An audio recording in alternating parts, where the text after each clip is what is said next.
How do we define Black history? Is it a plethora of stories about slavery confined to a single 28-day or 29-day month? Is it a watered-down, 2-hour version of what the Black experience is really like? Or does it look like your tired peers in your 9th grade social studies class complaining to you about how exhausting it is to be learning about Dr. King for the 10th time since 2nd grade? In light of our current socio-political climate, the need for non-conventional Black stories to be integrated into American history and English curricula is at its highest, because they convey to students the adversity African Americans face on a day-to-day basis, and how several of them have learned to create and innovate in spite of this. Now, I was raised in an environment where several people I was close to didn't look like me.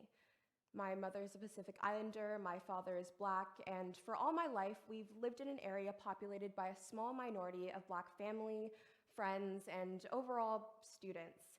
In school, we were taught lessons about several European inventors and innovators like Leonardo da Vinci, Charles Darwin, Albert Einstein, Susan B. Anthony, Christopher Columbus, Abraham Lincoln, the list goes on.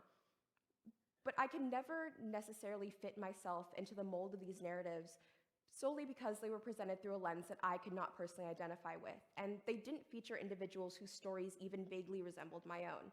Now, granted, we would learn about Dr. King and Rosa Parks when February rolled around out of the school's own obligation, but it gave me the impression that all people of color have been doing for these past few centuries is fight for their basic human rights and do nothing else but protest the white patriarchy, and that the world only held one man and one woman responsible for paving the way for the civil rights movement. I wasn't exposed to the idea that people of color in this country could be artists, inventors, or politicians until I researched this realm of learning in my free time. I had no idea what Black history looked like until I became aware of the struggle in which several Black artists and innovators' voices go unheard or masked, the struggle in which European history can often be learned within a core curriculum, but Black history can only be learned through an elective. The struggle in which our textbooks turn a blind eye to the way people of color have revolutionized the way we live our day-to-day lives. Take Shirley Chisholm, for example. In 1968, she became the first African-American woman to enter Congress and eventually seek a presidential nomination in the United States, despite housing an underfunded campaign and being restricted from participating in any televised primary debates on a discriminatory basis. Chisholm managed to enter 12 primaries and accumulate 152 delegate votes during her run, due to support from African Americans, women, and other allies from across the nation.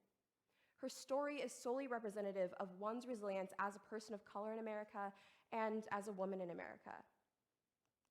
Then we have Lewis Latimer, a brilliant inventor and engineer. In 1881, he collaborated with Hiram Maxim and Thomas Edison in order to invent the light bulb. Latimer himself created the carbon filament, which is a crucial component of the light bulb, and although it may seem insignificant, his contribution to this invention paved the way for one of the most groundbreaking devices in history, which is why our history textbook should continually recognize him for the vital role he played. Finally, there is Jacob Lawrence, a highly renowned artist due to his paintings which depict the several everyday narratives of African Americans and historical figures. After developing an art style which showcased the overall vibrancy and diversity of Black neighborhoods, Lawrence went on to become the first African American represented by a New York gallery in 1941.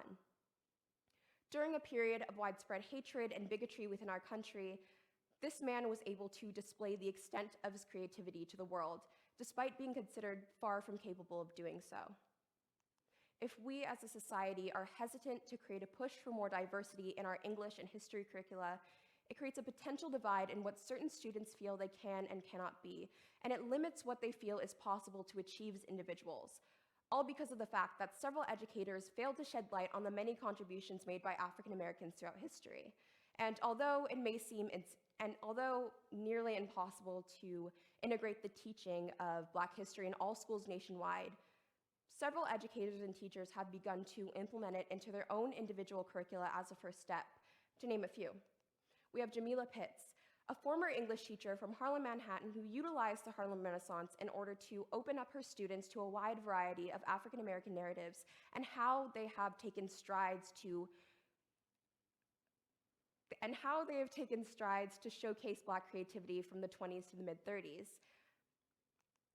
Mike Cackley, a former social studies and English teacher who chose not only to give a brief lesson on the civil rights movement during Black History Month, but integrated lessons about African Americans in the context of war and foreign policy discussed in his class. And Mrs. Zane Stearman, an English and avid teacher here at Mission Vista who strives to incorporate Black literature by figures such as Langston Hughes and Martin Luther King Jr. in order to demonstrate their creative brilliance to her students. Hearing Black stories not only sparks inspiration in the minds of young Black students, but it imbues a sense of pride in them, allowing them to come home and tell their parents, hey, they look like me, when referring to brilliant engineers, writers, doctors, lawyers, etc., who've essentially paved a way for the youth of this generation to live in prosperity and work toward an overall state of solidarity in American culture. Because Black history is American history. This country we live in, the soil we walk on, and even several devices we use day to day originated from the minds of several Black innovators. In the near future, I want young Black boys and girls to be able to sit in their history classes and take part in a curriculum that features the stories of people like Shirley Chisholm and Lewis Latimer. The youth of this generation should have the ability to skim through their English and history textbooks to reveal several people who they feel they can empathize with, people they can strive to become. And with this newfound knowledge of the great minds that came before, students of color throughout the country can reach their full potential and work toward creating a better future for our nation. In turn, this can certainly benefit the worldview of other people of color as well as non-people of color in America, because our country is a monumental blend of identities, even extending outside of the boundaries of a single race. Incorporating Black stories simply opens up discussion regarding the people of color as a whole, provoking questions among educators such as, what can I do to contribute to breaking racial stereotypes? Or how can I convey to students that success does not align with a single ethnic origin? By incorporating these ideas within a classroom setting, our schools would be taking a step toward overall acceptance and solidarity by showing students that historical triumphs can be made by individuals of any origin. Thank you.